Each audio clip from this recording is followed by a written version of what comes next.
here has ever been in a public restroom? As I suspected, most of us have. Now, who here has ever been asked for their state identification before being allowed to go into a public restroom? Interesting. Just me. Hello, my name is Riah Roe, and I'm a civil rights commissioner, community organizer, and performance artist based in the city of Minneapolis. More specifically, I work to organize, mentor, and create healing spaces for trans and gender non-conforming people. Queer folks, as you may know, experience a lot of challenges and barriers in our society. From healthcare disparities to income inequality, there's still a long way to go before equity is reached both here and around the world. As a community organizer, one of the most powerful tools in my organizing toolbox is that of storytelling. I teach people how to share their stories. And whether it's a lesbian woman coming out to her family or a disability advocate meeting with their legislator for the first time, the principle is still the same. Storytelling is the process of sharing one's experience in the hopes of creating understanding. So, let's try it out. When I was in college, I went to a pub downtown with a friend of mine. Midway through our conversation, we realized that we both needed to use the restroom. However, so as not to lose our space at the bar, she went first, and upon returning, I politely excused myself. As I made my way to the hallway in the back, I was stopped by a member of security who demanded to see my identification. Halfway in a state of shock, I handed it over and waited as he scrutinized it, the capital F right there. What seemed like an eternity later, he handed it back to me and told me that it was because they were cracking down on that sort of thing. Rather than continuing to the bathroom and trying to salvage the rest of my essentially ruined evening, I could not help but make my way to the back door with blurry eyes and into the alleyway where I began to sob. I had just been pulled aside because I was transgender, but more importantly, my human right to access a place of a public accommodation had been suspended, taken into the hands of a person who may very likely wish that my kind of human didn't exist.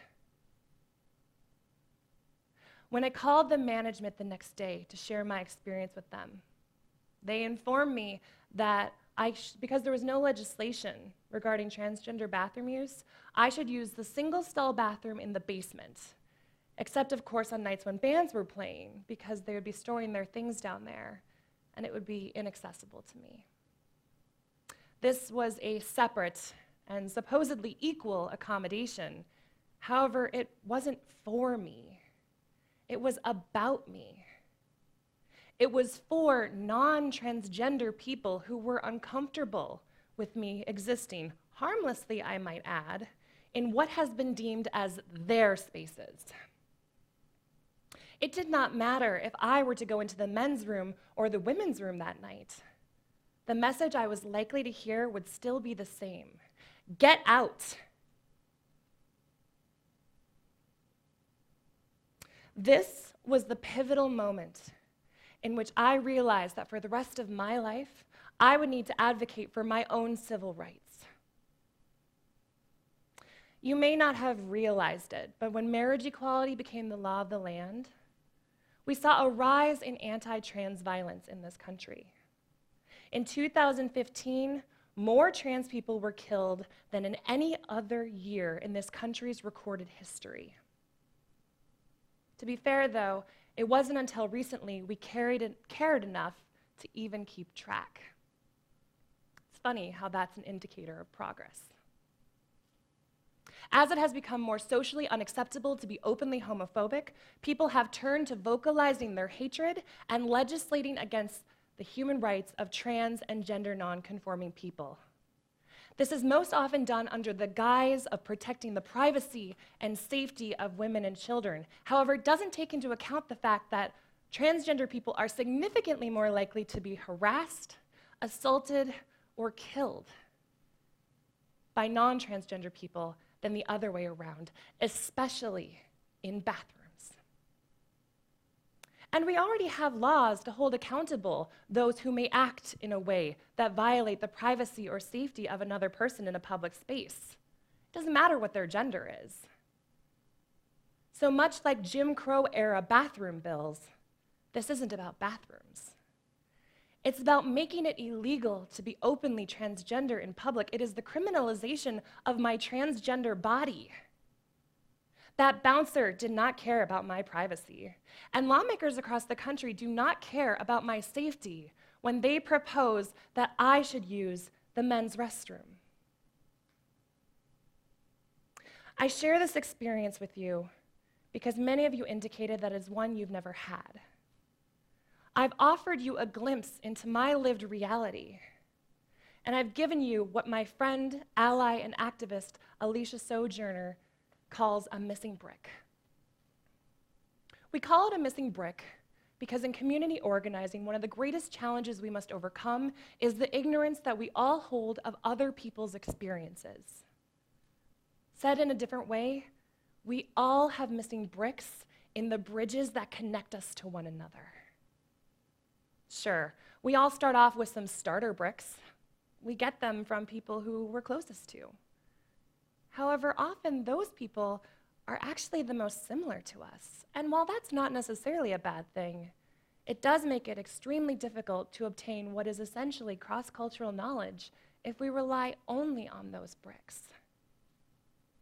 So therefore, if we wish to make change on both the level of the individual and that of society, we all need to be open to sharing stories from our experiences more. We need to exchange missing bricks. But how? Well, if you're the person receiving a brick, there are some things you should know. Just because something doesn't make sense to you from your experience doesn't mean that what they're saying has not truly impacted them.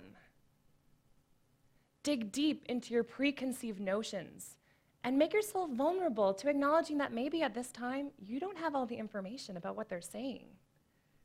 And even if you disagree with them, work diligently to understand where they're coming from empathetically.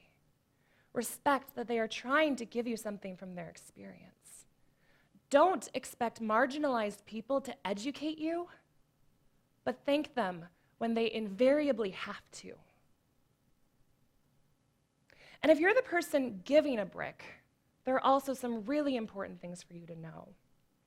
We need to start reframing the conversation from always calling out others to sometimes calling them in.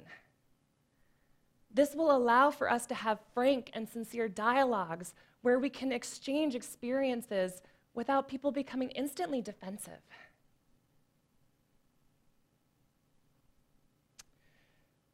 Be patient. I know it's hard.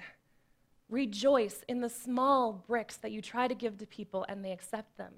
Recognize that maybe one day, hundreds of people later, that bridge of understanding, it might finally get built. That bouncer, the management, and lawmakers across the country all have missing bricks about various topics that you're experts on, that you can fill.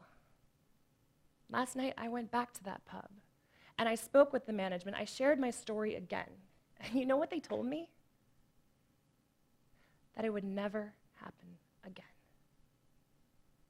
You too have missing bricks that can make positive impacts on your community, the state, and the world. I encourage you to share them graciously, but I also challenge you to be open to finding your own. So join me, and let's go fill those missing bricks.